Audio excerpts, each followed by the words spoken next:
नमस्कार, आप देख रहे हैं आवाज इंडिया, देश की भरोसेमंद आवाज। मैं हूं पिंकी। आइए नजर डाल लेते हैं देश और दुनिया की 10 बड़ी खबरों पर। उत्तर प्रदेश के कुशीनगर जिले के खड्डा क्षेत्र में चैत बरनी मेले के दौरान बुधवार देर रात एक बड़ा हादसा हो गया। मेले में लगा झूला अचानक टूटकर गिर गया, जिससे उसमें सवार 20 से ज्यादा लोग घायल हो गए हैं। सभी घायलों को नजदीकी अस्पताल में भर्ती कराया गया है, जहां उनका इलाज जारी है। बताया जा रहा है कि झूला पहले से चरमरा रहा था, लेकिन ऑपरेटर ने इसे नजरअंदाज किया। हादसे के बाद मौके पर अफरा तफरी मच गई।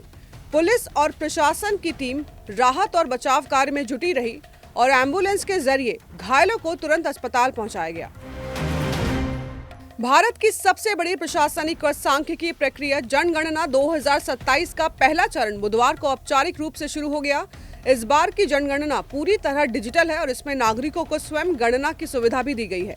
राष्ट्रपति द्रौपदी मुर्मू, उपराष्ट्रपति सीपी राधाकृष्णन, प्रधानमंत्री नरेंद्र मोदी और केंद्रीय गृह मंत्री अमित शाह ने अपने अपने घरों की जानकारी ऑनलाइन भरकर प्रक्रिया में भाग लिया और आम नागरिकों से सक्रिय भागीदारी की अपील की है।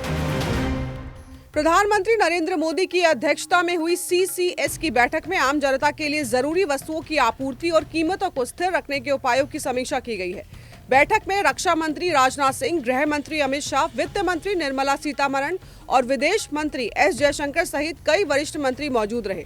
सरकार ने कोयला, LPG और LNG की पर्याप्त आपूर्ति, उर्वरक उत्पादन जारी रखने, ऊर्जा और MSME सेक्टर में चुनौतियों से निपटने और अफवाहों पर नियंत्रण के लिए कदम उठाने पर जोर दिया है। राज्यों और केंद्र शासित प्रदेशों के लिए कंट्रोल रूम भी स्थापित किए गए हैं। आम आदमी पार्टी के राष्ट्रीय संयोजक अरविंद केजरीवाल ने पोंडा विधानसभा उपचुनाव में गितेश नाइक के समर्थन में सभा को संबोधित किया। उन्होंने कहा कि सरकार बनने के एक महीने में ही गोवा में दिल्ली और पंजाब की तरह बिजली मुफ्त कर दी जाएगी। केजरीवाल ने भाजपा पर 14 साल से काम न करने और बुनियादी सुविधाएं न देने का आरोप लगाया है। महाराष्ट्र की राजनीति में बारामती उपचुनाव को लेकर हलचल बढ़ गई है। एनसीपी की अध्यक्ष सुनेत्रा पवार बुधवार देर शाम दिल्ली पहुंची।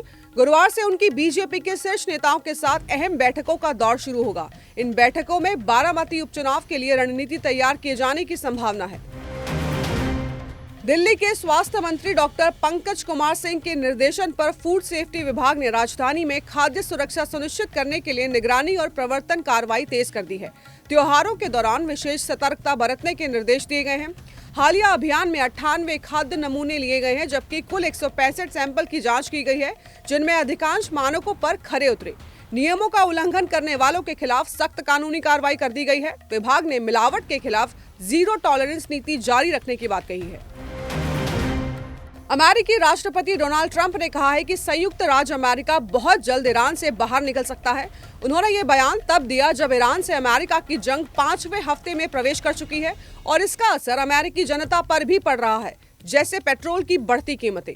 ट्रंप ने कहा है कि अमेरिका ने ईरान के परमाणु हथियार बनाने की क्षमता रोक दी है और अब नए ईरानी नेताओं के साथ समझौते की उम्मीद है। उन्होंने नाटो पर भी निशाना साधते हुए कहा है कि ये एक तरफा रिश्ता है और उन्हें सहयोग के लिए मजबूर नहीं किया जा सकता।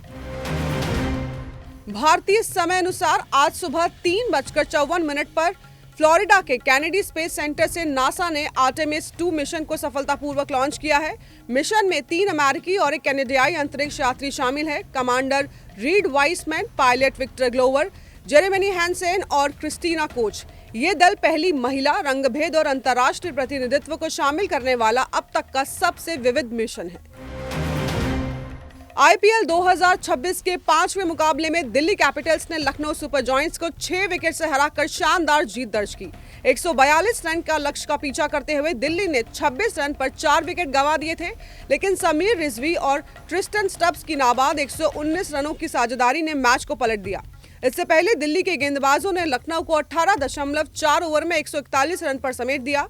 लखनऊ की ओर से अब्दुल समद ने 36 रन बनाए, जबकि दिल्ली के लिए लुंगी अडीगी और टी नटाशन ने 3-3 विकेट झटके। धुरंधर 2 ने रिलीज के 14वें दिन भी शानदार प्रदर्शन करते हुए करीब 16.6 करोड़ रुपए की कमाई की है। रणवीर सिंह स्टारर इस फिल्म का भारत में कुल कलेक्शन 900 करोड़ के पार पहुंच चुका है, जबकि वर्ल्ड वाइड कलेक्शन जल्द ही 1500 करोड़ का आंकड़ा छूने वाला है। फिल्म की जबरदस्त सफलता के चलते इसके साथ रिलीज हुई साउथ फिल्मों पर भी असर पड़ा है। हालांकि वे बॉक्स ऑफिस पर ठीक ठाक प्रदर्शन कर रही है। धुरंधर 2 का क्रेज फिलहाल कम होने का नाम नहीं ले रहा है। तो फिलहाल के लिए इतना ही। जुड़े रहिए आवाज इंडिया के साथ, जल्द होगी मुलाकात। तब तक के लिए नमस्कार।